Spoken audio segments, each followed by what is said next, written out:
Our story opens today on the campus of a large Minnesota college, the University of Wossamotta. Inside the administration building, an important meeting is taking place. I don't want to alarm you, gentlemen, but it looks like disaster for Wossamotta U. Well, What's a disaster? What do you mean? What good disaster?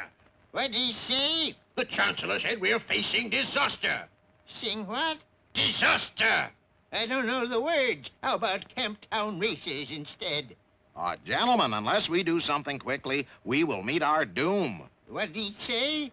Doom, doom, doom! The Camptown lady sing this song, a-doo-dah, doo-dah. Please, this is no time for levity. Our enrollment has dropped 80%, our buildings are crumbling away, and what's even worse, Yes! they're taking the Coke machine out of the faculty lounge. Oh, horror! But why? The answer is simple, gentlemen. What does every successful university have that we don't have? Well-heeled alumni? Electric light? The address of the Ford Foundation? No, a successful football team.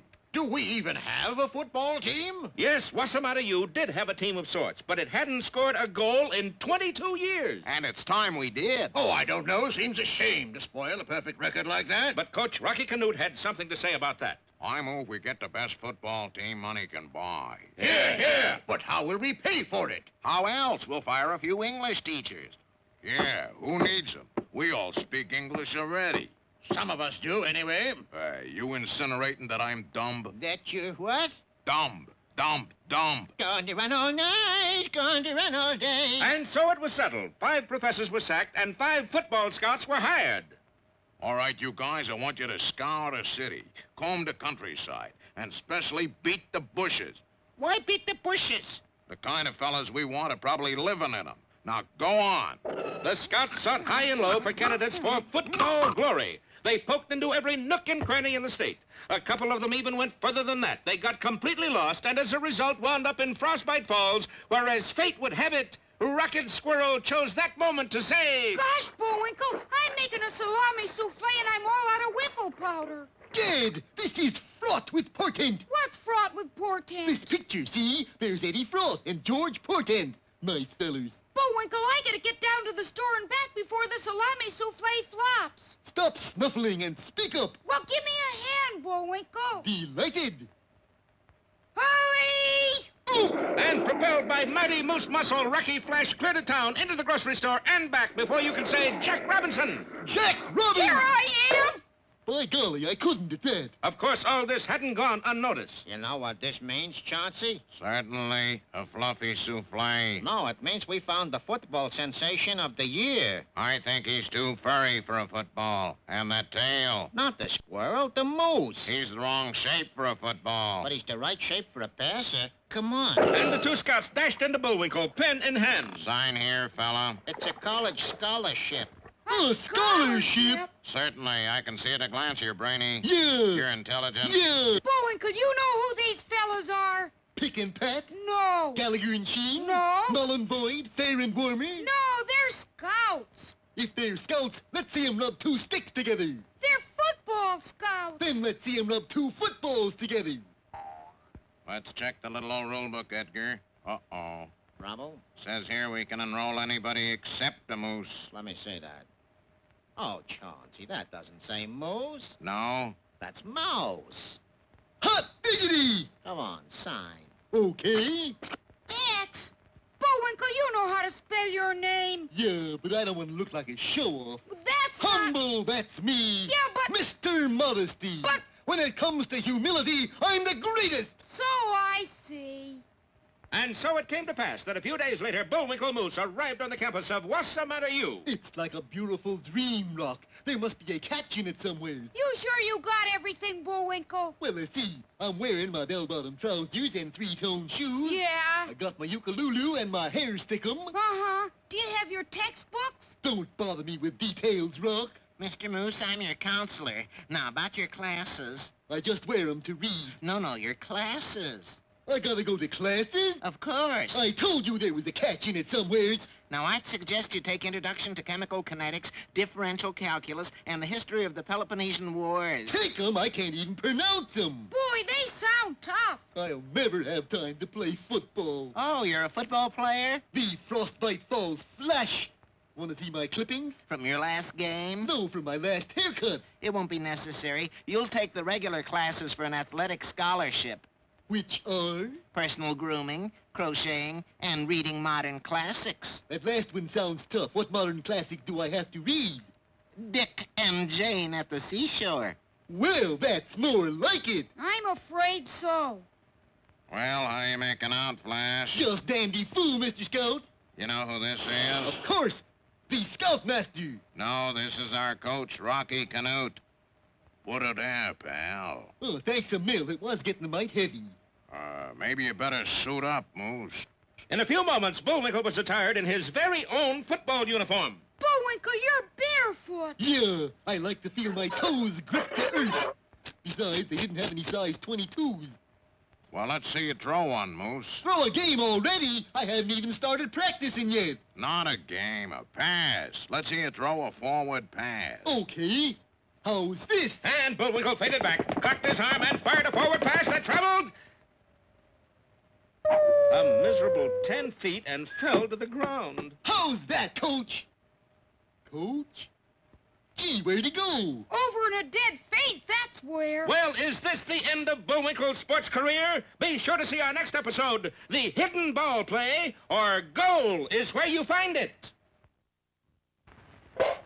The meeting will now come to order. Everybody take their seats. Let's have a little quiet there. Order! Sergeant at Arms, clear those aisles. Order! Bullwinkle, What, Rock? aren't you overdoing it a little? Yeah, guess I got sort of carried away. I second the motion. Okay, let's start with the Bullwinkle and Rocky Fan Club cheer. Ready? Cheer? How does it go? How should I know? I haven't heard it yet. Hooray for Rock! Hooray for Rock! Greatest kid on any block! Hooray for Bullwinkle! Hooray for Bullwinkle! He's so suave and handsome? Hey, that doesn't rhyme. I know. Maybe I ought to change my name so it rhymes with handsome. Why not? It's fantasy show. Now, what's the first order of business? May I have the floor? If you promise to give it back. We gotta think of a way of enlarging our membership. Maybe we could eat more, Rocky. I mean, we ought to have more members. Or less auditorium. I got it. Everybody bring a friend next time. Hooray! Hey! It's discrimination. You know I don't got any friends. Well, did everybody bring a friend? Natasha? Mine escaped, darling. Captain Peach Fuzz? I forgot. Boris? I didn't bring a friend, but how about some enemies? I got 1,000,000 of them.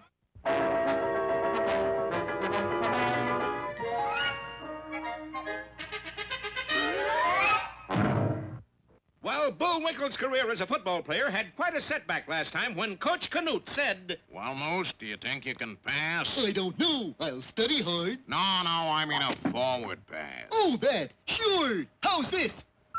and Bullwinkle lofted a forward pass that didn't travel more than 10 feet. That's a forward pass. It went forward, didn't it? Turn in your suit, Moose. No, wait. I think I know what's wrong, Coach. Let me send her the ball. Okay, 1, 2, 3. Hut! Now, Bullwinkle, Ellie! Well, it was the alley-oop that did it. The football zoomed into the air, down the field, over the goalpost, out of the stadium, and across the campus toward the administration building. Now, Chancellor, this here stadium will cost you only $7 million, and we can start building on... A lot of money, Mr. Herdlicker. I don't think we... What's that? It's a football. How did it get here? Offhand, I'd say it was thrown here by your new fullback.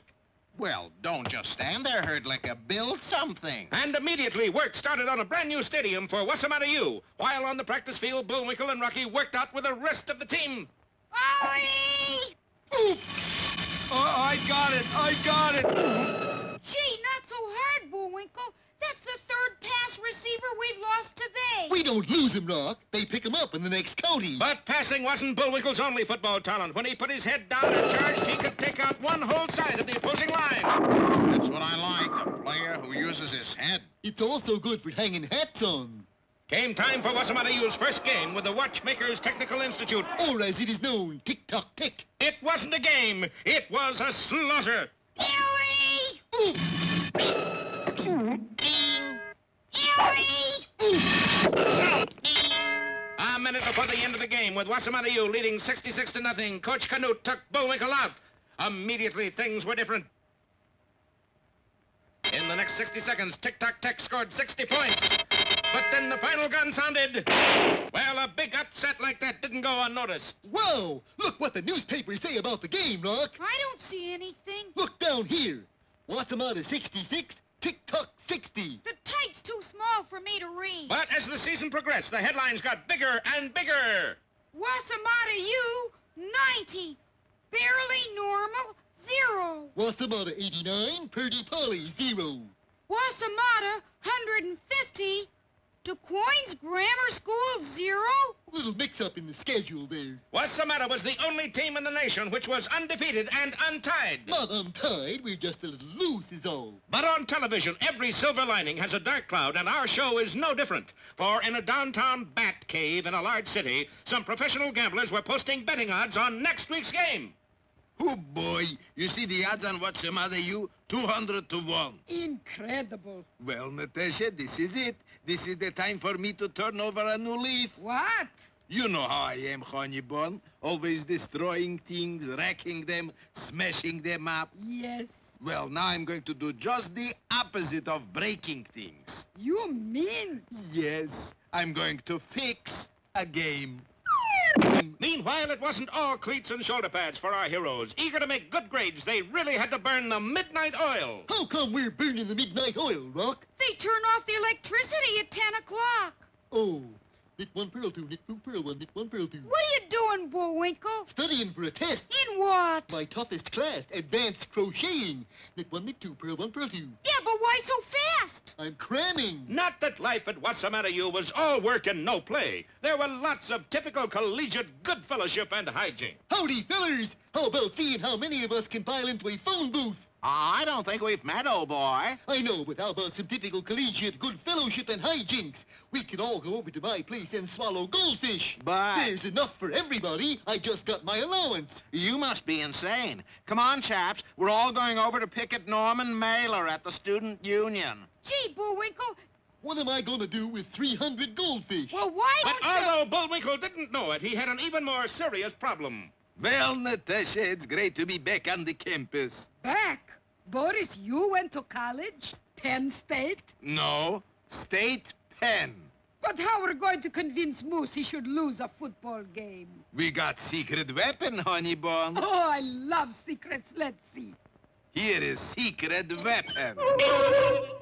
Boris, is me. And thus it was that next day when Bullwinkle and Rocky left the practice field, they were confronted by a weeping figure. Boo-hoo-hoo. Hold it, Bullwinkle. That sounds like a lady in distress. So? Gee, didn't you ever read the Hero's Handbook? I can never get past the picture of General MacArthur on the cover. Well, Chapter 2 says we should always help ladies in distress. Hi there, lady.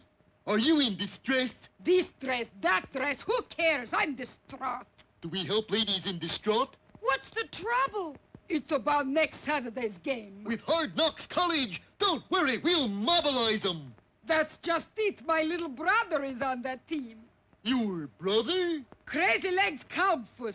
And if Hard Knocks doesn't win Saturday, they'll throw him off the team. Gee. They'll take away his sweater. And it's turning cool, too. They won't even let him watch American Bandstand. Is there no pity anywhere? So, you're great, big, wonderful Moose. That's me, all right. Maybe you could see to it that Hard Knocks wins next Saturday. Why not? Bullwinkle, you can't do that. I'm supposed to help ladies in distress. But Chapter 3 says you never throw a game. Well, you read your chapter, I'll read mine. What was that you called me, missy? A great, big, wonderful schnook. Sounds different this time. Well, has Bullwinkle fallen prey to Boris and Natasha's vile scheme so quickly? Be with us next time for Standing Room Only, or Bullwinkle Sells Out.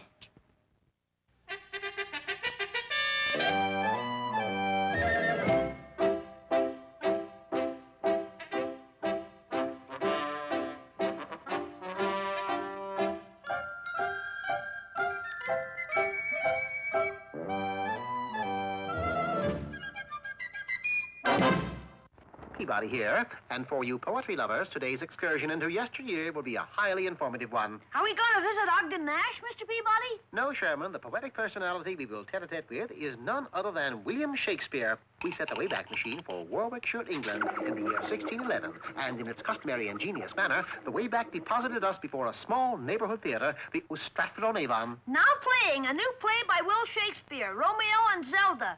Romeo and Zelda? Must be a misprint. But it wasn't, for inside the play was in rehearsal, and...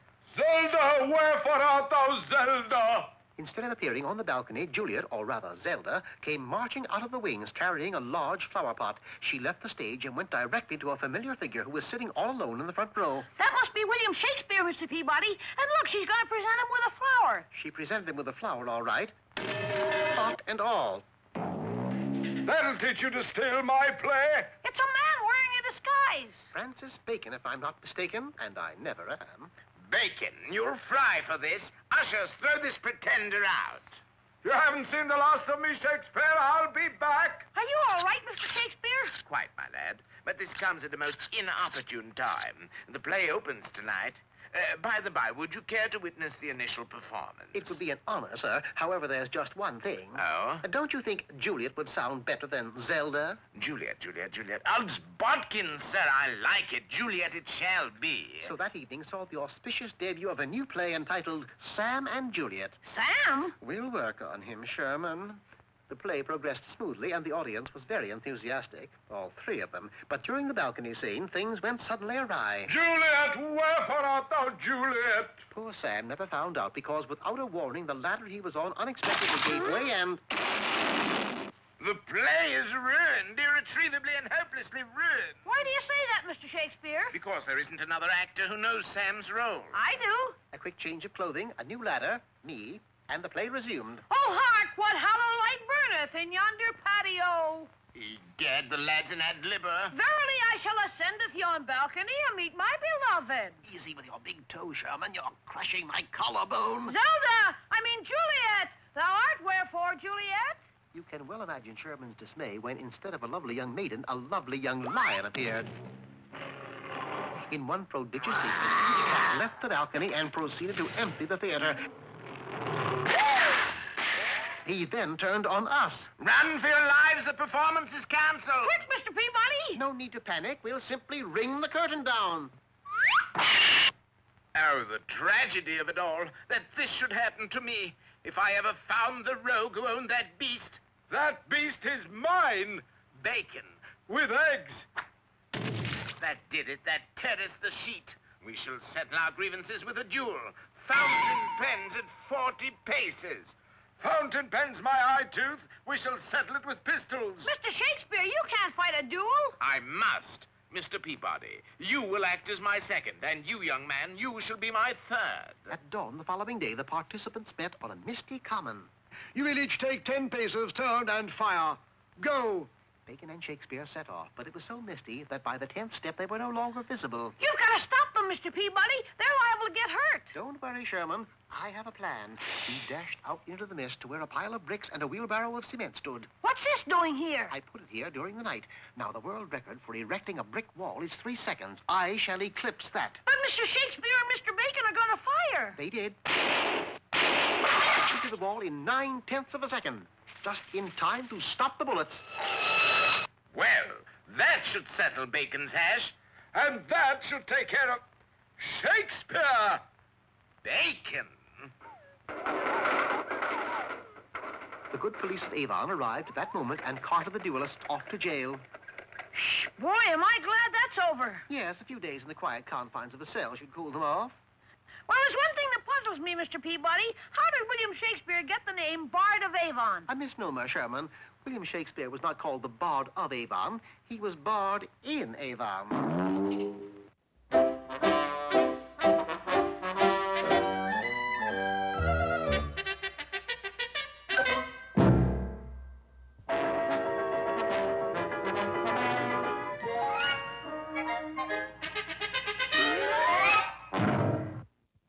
Well, the Wossamotta U football team continues to roll like a juggernaut over its opponents, sparked by the flashy passing combination of Rocky Squirrel and Bullwinkle Moose. Ellie! Oop! But Boris Badenov, against all common sense, is betting heavily against Wossamotta. Put all this on Hard Knocks College next Saturday. On Hard Knocks? Fellas, take off your hats. It ain't often we see such touching childlike faith. Mister, you got our sympathy. Put your hats back on. I also got a fiendish plan. And what a plan it was. Natasha, disguised as a forlorn co-ed named Miriam Calvus, convinced Bullwinkle that her brother was on the Hard Knocks football 11. And if they don't win, he'll be thrown off the team. Never fear, Miriam dear. Oh, poetry. Isn't it, though? And what's more, curfew shall not ring tonight. What's that mean? I don't know, but it sure sounds impressive. Bullwinkle, I don't think she even has a brother. Yeah, but she sure has long eyelashes. I think she's trying to trick you. Rock, I'm surprised. If she does have a football player for a brother, where is he? Where is this Crazy Legs Calvus? You called? You Crazy Legs Calvus. Just look. Crazy legs, all right. Well, that did it. The following Saturday, Bullwinkle just wasn't playing his usual game. At the end of 3 quarters, the score was still 0-0. Boo! Bullwinkle, you fumbled. I bet those eyelashes are 2 inches long. As a matter of fact, the only reason Hard Knocks hadn't scored was that they were almost as bad a team as Wossamotta U. 2-7 hike. Bullwinkle, you missed him. Go on, Whizzer. You're in the clear. And he was, too. But unfortunately, in donning his uniform, Whizzer Black had inadvertently tied together the laces of his right and left shoes. As a result... Boy, that's a lucky break. Eyelashes must be 3 inches long. Hey, you know who we haven't seen on the field yet? Among others, Prince Suvarnabhuma. No, Crazy Legs Calvus. Probably saving him for the last quarter. This is the last quarter. Maybe they're 4 inches long. What are? Miriam's eyelashes. See? Where? There in the end zone behind us. Sure enough, Miriam Calvus Or as we know her, Natasha Fatah. was in the stands cheering for Hard Knocks. Kill the moose! And look who's beside her. Crazy legs. It was a trick. Signals. 1, 2, 3, hop! Oh, what a dirty guy. I'll get you, crazy legs. Bullwinkle, no! You're running the wrong way! Nobody can make a monkey's uncle out of Bullwinkle, Jay. Oh, boy. You know, Booby, I don't like the look in his eye. I told you Moose had no sense of humor. Quick as a flash, Burris slipped out of his seat and disappeared into the crowd. Where'd he go? Bullwinkle, look out! Yes, by now, the mighty Moose stood at the 1-foot line, just 12 inches away from scoring the winning goal for his opponents. The Hard Knocks players struggled closer. But just then... Bye-bye, bird brain. Yes, Boris popped into sight, clear at the other end of the stadium. Oh, Baz Faz. Things had happened fast and furious. I'm fast and he's furious. So angry was Bullwinkle that he looked around for something to throw at the fleeting Boris. There was only one thing handy, the football. He hurled it just as he was hit by a cloud of tacklers. The ball zoomed over the heads of the astonished players. It was clearly headed right out of the stadium. But just as it reached the end zone, a furry streak intercepted it. It's a touchdown. We win, yay! Ow! Is that the end, Boris? It's not my elbow, honey bun. Let that be a lesson to you, Bullwinkle. Always play your best game no matter what the provocation. Yeah, what the provocation, I always say. As a result of Bullwinkle's performance, Wossamotta became the top-ranked team in the country. Their new stadium was packed every weekend with thousands of fans. Wossamotta was making money hand over fist over hand. Gentlemen, Bullwinkle Moose is the greatest football attraction since Blue Grain. Isn't that Red Grange, Chancellor? Let's not be controversial, Harkaby. Wossamotta is in the black for the first time in history. At last we can afford to get some new teaching equipment. Yes, my world map is so old it still shows the Earth is flat. But nobody believes that. Our current event books say that McKinley is still president. And lots of people believe that. You mean he isn't? But now we can afford better teaching tools. Gentlemen, you must be mad. No new equipment? Of course. New athletic equipment. We can't afford to offend Coach Canute. And so in rapid succession, Wossamotta built an indoor baseball diamond, a 97-room home for Coach Canute, and a pink marble field house shaped like the Taj Mahal. It's lovely by moonlight. How about another test tube for the physics lab? We gotta draw the line somewhere. Besides, it's time to meet the latest addition to our faculty, the world's greatest mathematical genius, Dr. Isosceles Digit. Dr. Digit, are you here to start a new math department? Are you kidding, Jack? I'm here to figure out new football plays. And meanwhile, what of those two heels without souls, Boris and Natasha? Yes, what of us, darling? Natasha, there's only one way to fix the game and beat that idiot Moose. And that is? We got to get our own football team. And within a few days, Boris had assembled the meanest, toughest gang of rascals and rogues in the state, the Mud City Manglers. Look at them, Natasha. Must I, darling? I just had lunch. And wait till you meet the coach. Darling, who could be mean and cruel enough to coach this mob of killers? Who else? You don't mean. All right, team, a little pepper. Last man out of the huddle is the first man dead. Boris, his fearless leader. Yeah, he's doing a guest shot in this sequence. A guest shot? There goes a guest now. All right, we'll try number 17. Out. 1, 2, 3. Ooh. Uh-oh. Strangler fumbled the ball again. Yeah, I bet the coach gives him a light reprimand. No, I bet he gives him a severe reprimand. You were right. It was just a light reprimand. Yes, with a team of hired goons and criminals, Fearless Leader was at his best, or worst. I want all of you men to read this sign I'm posting in the locker room. Play carefully. The life you save may be your own. But of course, being villains had certain advantages, too. Achtung! Tackle practice. I want you to tackle that dummy as if it were a Wossamotta U runner. Go. Terrible. Awful. Fearless Leader, all the sand is running out of the tackling dummy. All right. Which one of you stabbed the tackling dummy in the back?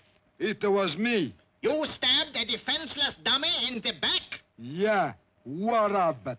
Well, congratulations, my boy. You're my kind of folks. From now on, you're captain of the team. That's the way to talk, Coach. When I want your approval, I'll ask for it. Yes, Fearless Leader. All right. I'm asking. Hooray! Meanwhile, in the Chancellor's office at Wossamotta U... Hey, you guys. Yes, Coach Canute. I got a letter here from a team I never heard of, challenging us to a game. What's the team? The Mud City Manglers. No. Challenge game? No. They'll pay us $1,000. It's a deal. And so in a short while, the wire services were buzzing with the news. Mud City? Never heard of them. Here's the picture of the team. How do they look? They sure got funny-looking helmets on. Helmets, nothing. That's hair.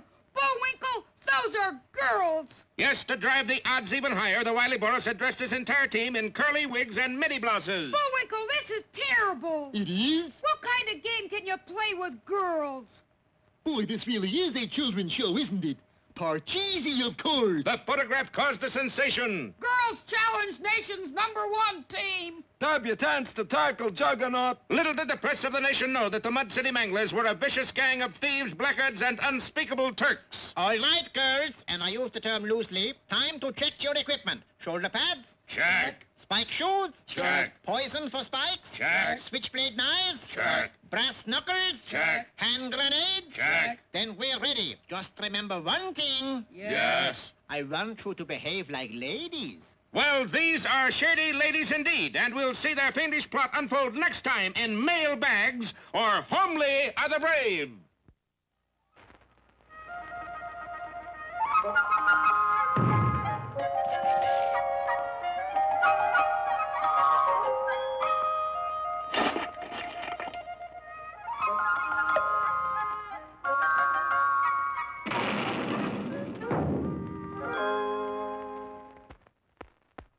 Once, a very long time ago, in a forest, there was a tree, which is a very nice thing to have in a forest. Now, in this tree, there happened to live a funny little man in a green suit with a pointed cap. He didn't live there alone, for he had a son, who was also a funny little man in a green suit with a pointed cap. Then one day, the son came to his father with a question that he had been wondering about for 50 years. How come we got to live in a tree? Because we're not ordinary folks, boy. How so? We're magic. Magic? Yep. How so? Well, you know how sometimes folks get into trouble, and then they meet a funny little man who makes a deal to help them out, and he does little magic, and then later on they write a fairy tale about it? Yeah? Funny little men, that's us. And being that it was his son's 600th birthday, the little man went on to say, And now, sonny boy, it's time for you to go out into the world and make a name for yourself. If I do real good, will they write a fairy tale about me? Without a doubt. The son was very excited about this prospect, and bidding his father farewell, he skipped happily out of the forest and set out to make a name for himself. In the village nearby, there was a miller who was very poor, but as luck would have it, he had a very beautiful daughter. Now, it so happened that one day, the miller had occasion to speak to the king. I got a daughter who can spin gold out of straw. Spin gold out of straw? Yep. Bring this girl to my castle tomorrow, and if she can do as you say, I shall take her for my bride. Good day. Father, what did you tell him a thing like that for? So that he'll marry you. We can live in a palace in comfort. But I can't spin gold out of straw. You know that. Yeah, I know it, and you know it. But the king doesn't know it. And we sure won't tell him.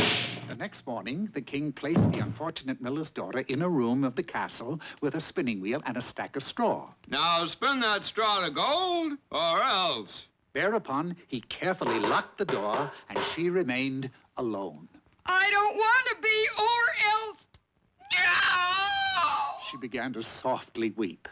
Now, the funny little man in the green suit with the pointed cap had heard about the young girl's plight, and he knew that this was the chance that he had been waiting for, so into the room he hopped. How do you do? Who are you? I'm a funny little man in a green suit. You could say that again. I'm a funny little man. Never mind. What do you want? I will spin that straw to gold for you if you will give me your first child after you become queen. My first child? Why that? Who knows? Makes the plot better. It was agreed, and the little man jumped to the wheel and in no time at all had spun a room full of gold. When in the morning the king found everything as he had wished, Wow! I'm rich! they were married, and the miller's daughter became queen. About 2 years afterwards, a beautiful child was born, and the little man appeared once again. Hi, I came for the kid. But you can't have my child. What will you do with him? Dress him in a green suit, make a funny little old man out of him. What else? No, I tell you what, I'll make a deal. If you can discover what my name is within 2 days, you can keep the child. Boy, won't this make a keen fairy tale someday? And with that, the queen called to mind all of the names that she could think of. Henry, Clyde, Newton, George, Marmaduke, Sidney, Frank. Nah. Then on the next day, she desperately tried once more. Ming Toy, Running Mouse, Cherry Nose, Charlie Brown. No, you have failed. Well, what is your name then? It's, Oh, then a horrible realization came to the little man. He didn't know what his name was. Wait here. I'll be right back. He dashed into the kingdom to see if he could find anybody who could tell him what his name was. Do you know me? No, I can't say I do. And with any luck, I never will.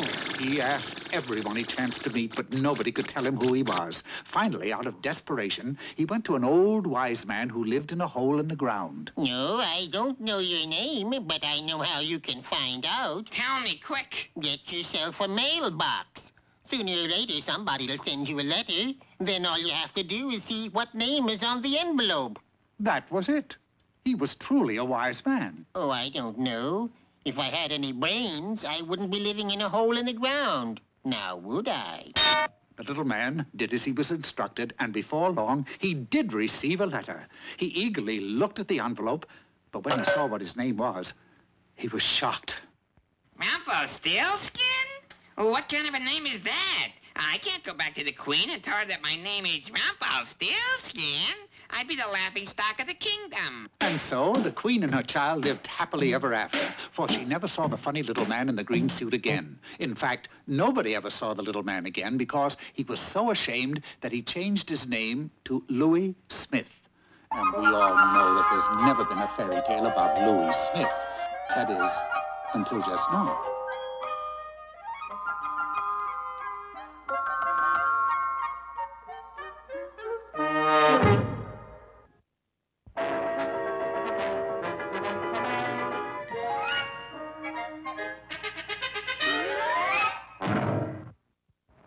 Wossamotta, hats off to you. To thy colors, ochre and Alice blue, we will e'er be faithful and true. Hail, Wossamotta, hail. Better we should be in jail. Hey, Wossamotta U. The stirring strains of the college fight song herald the big game between Wossamotta U and Boris Badanov's Mud City Manglers. But gee, Rock, the Mud City Manglers are girls. They look awful big for girls. I guess football doesn't appeal to the petite ones. And on the way to the football field, Boris and Natasha dashed into an illegal betting parlor. Okay, Manny, what's the odds on the big conflict? World War III, 6-5 and pick 'em. No, the Wossamotta game. Oh, an unbeaten team playing a bunch of girls? 500-1 on Wossamotta. I'll just take me some of that. I'll bet all this on Mud City. And I'll bet all this. Fearless leader, where did you get all the loot? Bad enough, that is the entire contents of the Pottsylvania Treasury. You carry the treasury wherever you go? You don't think I'd leave it with those crooks in my government, do you? Who says you can't take it with you? All right, boys, you got a bet, but you're throwing your money away. Who says? I hope he's wrong and you're right, Badinov. Oh, I am. Because there's something else I always carry around with me. A cheery smile? No, my own firing squad. Oh, boy. Natasha, we really got to make sure of this one. But, darling, we already got fiendish plans. We can't take chances. This time our fiendish plan will have a fiendish plan. And back in our hero's dormitory room... Come on, Bullwinkle, it's time we left for the game. Just a sec, Rock. I'm still studying these new plays. Why? The only play you know is the forward pass. Besides, you're not the quarterback. No, I'm the all-back. Fullback. Yeah. Oh, if our boys only knew, for at that moment, the Wossamotta quarterback, Bob Waterbucket, was receiving a caller. I don't wear a collar. My neck's too big. Not a collar, a caller. Oh, Emergency telegram for Bob Waterbucket. that's me. Well, read it. It's got long words in it. Ooh. Oh, very well. It says your aunt in Azuzi fell down and broke her crown. You should rush right out there. But I can't. I gotta call the big game. In that case, here's another telegram. The president has just declared the national emergency. You're drafted. I'll get a deferment. I gotta call the big game. Oh, boy. In that case, here's my third and last emergency telegram. Nothing can stop me from calling that game. It's from a professional football team. They want to hire you for... You're not going to call the game? Sure, I'm calling it off. As a result of Waterbucket's sudden departure, Coach Rocky Canute had a tough decision to make. Okay, Moose, you're quarterback.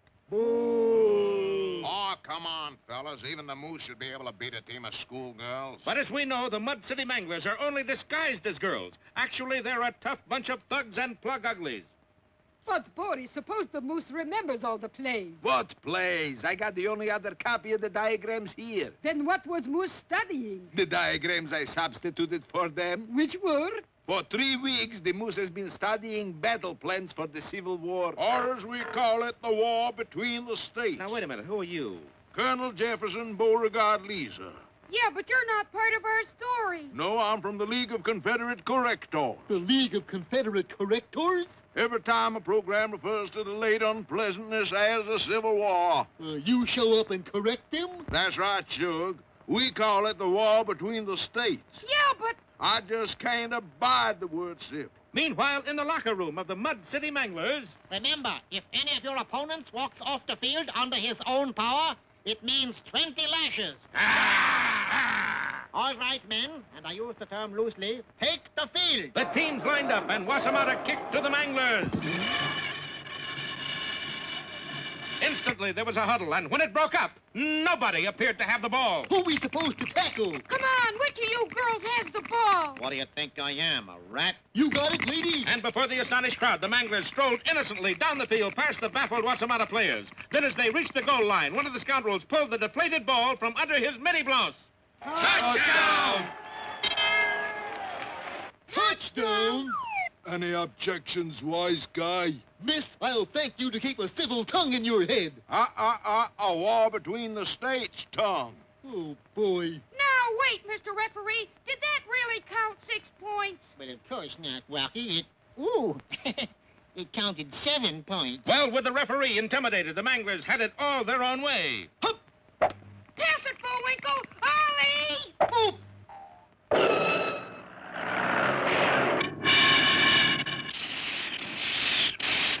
Incomplete. The pass? The ball.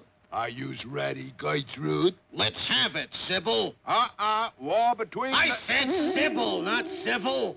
Sorry, man. Play the game! Play the game! It was easier said than done. We're close enough to try a little field goal, Bullwinkle. Just kick it between the goalposts. Right, Rock. Hop! The kick looked good until two manglers moved the goalposts. At this rate, we'll never win. We'll be lucky to lose. But on the next play, Bullwinkle, look at this. Good heavens, Rock! You've scalped the scatback. Scout nothing. This is a wig. Bullwinkle, they aren't girls at all. Oh, darn. What's the matter? I was going to ask the halfback to the prom tonight. Well, anyway, it's our ball. Yeah, but look at that defensive line. Hokey smoke, they've dug trenches. And they've all got guns. Mr. Referee, how about calling a penalty? Oh, I will, Rocky. 5 yards against Wossamotta for delaying the game. Don't you have any courage? Yes, but I've also got a wife and kiddies. Natasha, now I think I'll take up smoking cigars. Why now? So I can light one with these football plays. Other people use $100 bill, darling. Right now, these are worth $1 million. yes, they were, for Burris had made hundreds of bets on the game in illegal gambling joints all over the nation. Hey, Manny, it looks like that girls' team is gonna beat Wossamotta U. Don't worry, Lefty. I'm prepared. You gonna pay off? You kidding? You see that emergency box on the wall? In case of disaster, break glass. What's inside, money? Nope. A one-way ticket to Brazil. At that moment, the referee raised his pistol to signify the end of the first half. Lying flat on the ground, our heroes were safe momentarily, but the spectators in the end zone didn't make out as well. Manny, the Mud City Manglers just shot away the end of the stadium. What do you say to that? Adios, amigos. Boom, chicka, boom, chicka, boom, boom, boom, chicka, boom, chicka, boom, chicka, boom, boom, boom. When our heroes finally made it under fire to their dressing room, gloom was written on every face. Except mine. I got despair written on mine. If only they hadn't stolen our football plays. Well, they left these in their place. Bullwinkle, those aren't football plays. Those are battle plans for the Civil War. War between the states, you mean? Colonel Beauregard, you hear? Us members of the League of Confederate Correctors is everywhere. I've noticed. I just can't abide the word civil. Well, here, maybe you'd like to have these plans. My pleasure. Ah, Chancellorsville. There was a battle. What a cavalry charge. Looks more like an end run to me. Bullwinkle, that's it. If the Manglers are going to use battle tactics on the gridiron, why can't we? Why can't we? Bullwinkle, you've done it again. Come up with a brilliant plan and like that. Yes, sir. Now there's just that one little question. Yeah? What is it? This is the plan. Instead of football plays, we're going to use the battle plans of the... I was going to say war between the states. Us Confederate correctors can never be too sure. And so when the whistle blew for the second half of the game, it was a strange-looking team that emerged from the Wossamotta U dressing room. Look at them fellas, Roof. They gonna fight the war all over again. Shucks, we Southerners been doing that for years. The ball was snapped, and Bullwinkle commanded. By the right flag, ho! The game started up again, but this time the Mud City Manglers were no match for the military genius of the flower of the Confederacy. In one great flanking motion, the Wossamotta team turned the end of the line and swept down the field. Bullwinkle, you did it! There's the goal, just ahead! Hey! Bullwinkle, why are you stopping? Which direction are we running in, Corporal? Well, south, of course. South, eh? I thought so. These plans call for us to go north. And Bullwinkle turned and began dashing toward his own goal line. On he went, swivel-hipping his way through the opposition. Dag-nabbit, you said civil. All right, war between the states, hipping his way through the opposition. Oh, what can save the game for our boys? Maybe we could get some new writers. Don't miss our next historical episode, Bullwinkle Buys a Fence, or Pickett's Charge. And now... Hey, Rocky, watch me pull a rabbit out of my hat. Again? Nothing up my sleeve. Presto! Wrong hat. I take a 7.5. Now here's something we hope you'll really like.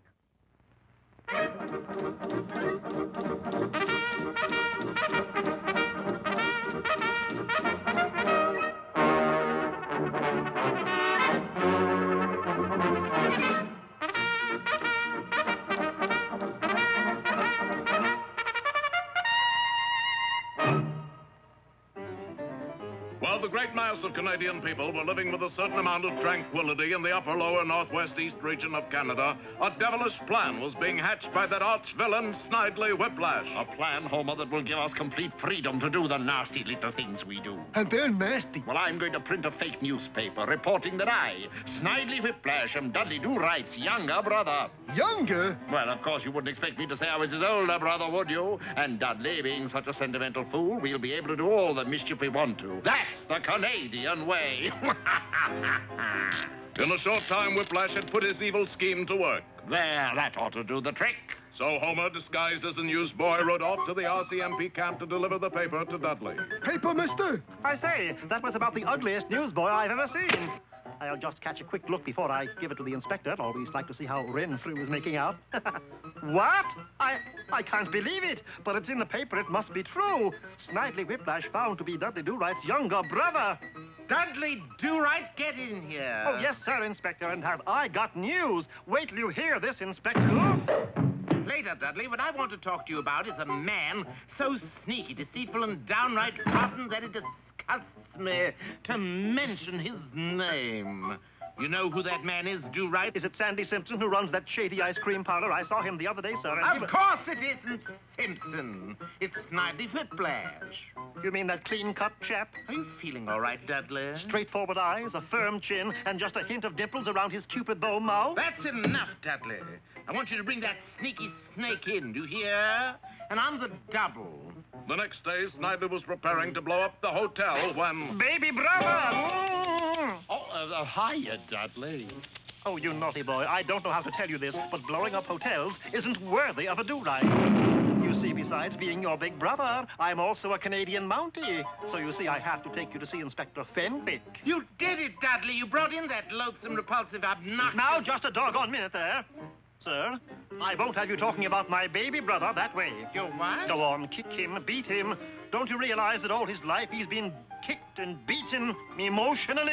And it's all my fault. Oh, for heaven's sake. I'm quitting the force, Inspector, because I've learned blood is thicker than water. So Dudley decided to give Snidely the one thing he'd been denied in his childhood, mother love. First, he dressed him in a Lord Fauntleroy suit. Now we'll have to do something about this shack. There now, did you wash behind your ears? Let me see. Come on now, Dudley, a joke's a joke. All right, you can run out and play, but remember, I'll be watching you, and if I see you with that awful Homer boy, you'll have to stay indoors for a week. And no Winnie the Pooh. Woo-wee. Hey, Snidely. You remember what happened the last time Dudley saw us together? Yeah, you had to stay indoors for a week. Yeah, and no Winnie the Pooh. Yeah, he's a regular Dr. Spruck. I'd have been better off in a stockade. There must be a way out of this. Whom are you talking to whom, baby brother? Nobody, big brother Dudley. Listen, Homer, you've got to print a retraction. Say the whole thing was a mistake, that I'm not his brother after all. It's the only way out of this mess. Okay, baby. And don't call me baby brother. Ah, the evening paper. Just see how Renfrew's getting along. Aren't you going to read the front page, Dudley? Oh, no, I've stopped reading the front page. Those headlines are too depressing. Curses foiled again. But realizing that the RCMP camp could no longer do without Dudley Do-Right, the inspector's daughter Nell went to see Dudley and try to bring him back. Dudley Do-Right, the whole RCMP camp misses you. Why don't you come back? How can I, Nell? I've got responsibilities, but you could do one thing for me. What is that? Give my horse these lumps of sugar. Here, I'll wrap them in this paper. But as Dudley started to rap, he started to read. Snidely Whiplash and Dudley Do-Right are not brothers. Then I've been the victim of a ghastly hoax. Ooh, that does rouse my ire. His ire roused, he waited for Snidely. Big brother Dudley. And so, Inspector, it turned out Snidely Whiplash wasn't my brother after all. Well, did you bring in Snidely Whiplash? Not entirely, Inspector, but I did bring part of him. What part? His mustache. Well, Homer, I lost a big brother, but I also lost most of my upper lip. You look terrible, boss. Yeah, but you know something? What? It was worth it.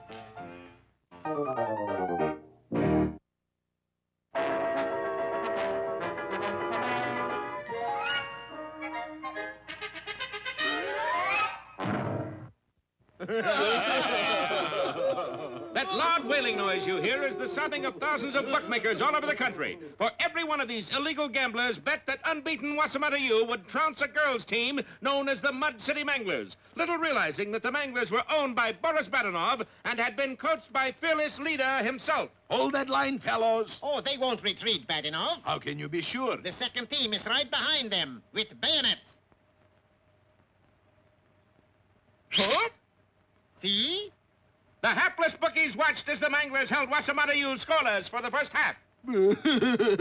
I'll never make another bet again as long as I live. 3-1 you do. You're on. You lose. Things looked a little brighter for our boys when Rocky decided to play the game according to some old battle plans of the war between the states. Now you're talking, Yankee. But even this idea backfired when Bullwinkle decided to take the plan seriously. But Bullwinkle... Colonel Moose to you, Corporal. Oh, boy. What direction are we heading? South? You mean south? Yes, Sue. So what? This here plan says we march north. North it is. And with flags flying, Bullwinkle began running toward his own goal line. Again? Disaster was imminent, but as fate would have it, the clock suddenly marked the end of the quarter. What's the trouble?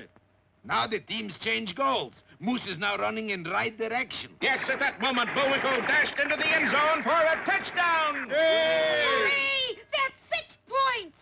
But the referee, who was under some pressure, decided... No, only 3 points. 3! It's a handicap. After all, you're playing an all-girl team.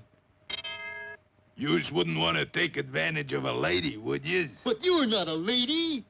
Sir, yous is a cat. Penalty on the play. About time. How many yards do we get? I'm penalizing Wossamotta 30 yards, insulting a lady. Yeah, but that puts us behind our own goal line. That's a touchback. Right, 3 points for Mud City. 3 points. They get an extra point for being girls. Bullwinkle, we can't win. That's the general idea, Squirrel. And who are you? I'm the leader of the all-girl team. You are? I'm the field spitalny of the gridiron. Yeah, but those aren't really girls. I know that. You know that. But does the referee know that? Do you know that? All I know is this fella behind me has a gun aimed right at my 50-yard line. Bullwinkle, that fella's intimidating a referee. Not very well. He doesn't look like one at all. No, I mean he's threatening that poor little guy's life. Well, that does it, Rock. Now my dandruff is up. Give me those battle plans. Ladies or no ladies, this is war. And it was. In the next 10 minutes, Wossamotta U replayed the entire last 2 years of the Civil War. War between the states. And this time, the South won. In that case, you can call it the Civil War. Yes, just before the final gun sounded, Rocky flashed into the clear and zoomed for the goal line. Bullwinkle, pass it to me. Ollie! But that was the moment Boris Badenov had been waiting for. He quickly seized a large rock, painted it to look like a football, and hurled it right at the unsuspecting squirrel. Would you like a nice squirrel coat, fearless leader? You got one, Badenov? No, but I know somebody who won't be needing one in a minute. But let us stop everything right here and change our scene to an emergency meeting of the Bookmakers and Gamblers Protective Association. Fellow bookies, I would like to take advantage of this brief moment to remind you of our untenable position. Our what? Our lousy setup. Oh. Look, the squirrel is going to get clobbered, right? Right. Now, if he loses the game, we got to pay off the Badenov, right? Right. Wrong. There ain't enough money in the world to pay off at the odds we gave him. So what do we do, skip town? Would I suggest a cheap trick like skipping town? Sorry, Mickey. I suggest we skip the country. Where do we go? Yeah. Who'd want crooks like us? Follow me, boys. I know a country that'll take anybody. But the villains had reckoned without the keen eyes and instant reflexes of our furry hero. Hokey smokes, that's not a football. And Rocky swiftly zipped to one side. The heavy stone passed him and plummeted right for the timid referee, who still had a gun held at his back by one of Boris's thugs. Duck! Duck! Hey, what's he mean, duck, duck? Maybe there's a flock of them coming over. Hey, that ain't no flock of ducks. That's a rock. But where's Bullwinkle? You cold? Yes, out of the pall and smoke and flame that covered the gridiron galloped Bullwinkle Moose, the football dangling from his antlers. Quick, Bullwinkle! There's only a few seconds left. Now, what do we do, Badenov? Relax, fearless leader. Relax. Shoo, Mike. Look at this diagram of the end zone. What are the circles? Landmines. I've mined the whole end zone. Explosive landmines in a football field? Bad enough. That's a rotten thing to do. I just knew you would like it, fearless leader. Boris, I like to have you around. You're my kind of folks. Could I call you FL? I'm on my way up, Boris, and I'm going to take you with me. But alas for the villain's plans, Bullwinkle dashed into the end zone, turned and galloped all the way across it, and didn't step on one mine. Touchdown. Yay! 6 points. Wossamotta wins! Yay! So you had landmines in the end zone, eh? Bad enough? I can't understand it, fearless leader. I could swear I had one right. You were right, fearless leader. You're on the way up, and I'm going with you. And so Wossamotta U finished its season unbeaten. Only one fly in the ointment, Bullwinkle. Well, that's about par for ointment. What is it? I didn't like all those gamblers escaping to some other country. If Rocky had only known the Bucky's boat was even then approaching its destination.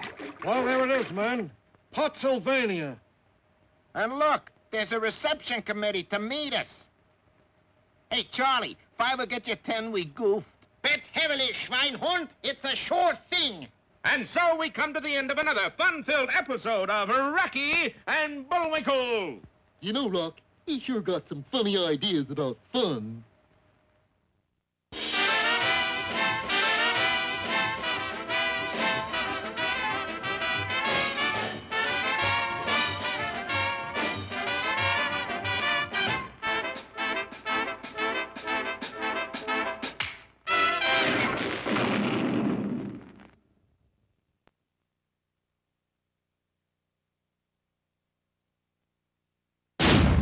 Continue the fun. Build your very own collection of The Adventures of Rocky and Bullwinkle. Yes, the spirit of Moose Mania is everywhere and has everyone running, riding, or rocketing to collect all 8. That's right, 8 video volumes. I see you got yours. Yes, incredibly, there are 8 volumes in all. Oh, boy, have you forgotten the plot again? In a word, you said it. That's 3 words. I'm a heavy tipper. More of Rocky and Bullwinkle's hilarious gang of outrageous comic characters. More of that misguided Dudley Do-Right of the Mounties. More of that dastardly duo Boris and Natasha. And still more of those slightly askew, fractured fairy tales. Yes, for those who grew up watching them, for those who never outgrew them, and for those who are growing to love them, what more could you possibly ask for than Mona Moose? Birth of Bullwinkle, Vincent Van Moose, Blue Moose, Legrand Moose, Canadian Gothic, Whistler's Moose, and Norman Moosewell. The Adventures of Rocky and Bullwinkle. Once you collect one, you'll just have to collect them all.